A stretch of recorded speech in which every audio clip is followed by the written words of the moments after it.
ایک دن ایک روشن صبح ماشا ریچھ کے گھر ایک پرانی خزانے کا نقشہ لے کر آئی۔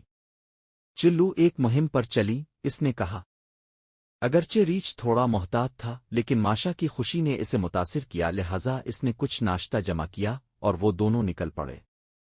جنگل کے راستے میں انہوں نے کئی چیلنجز کا سامنا کیا۔ وہ ایک چمچماتی ہوئی لکڑی کی پل عبور کرتے ہیں، شرارتی گلہریوں کے پھینکے ہوئے اکورنس سے بچتے ہیں، اور آخر کار پہاڑ کی چوٹی پر ایک تاریک غار تک پہنچتے ہیں جہاں خزانہ ہونا تھا۔ اندر انہیں ایک پرانی صندوق ملی۔ جب انہوں نے اسے کھولا تو انہیں سونے کے بجائے قدیم جنگلی اشیاء اور ایک نوٹ ملا جس پر لکھا تھا، حقیقی خزانہ دوستی اور مہم ہے۔ ماشا خوش ہو گئی یہ جان کر کہ ان کا ساتھ گزاری گئی مہم ہی سب سے بڑا خزانہ ہے۔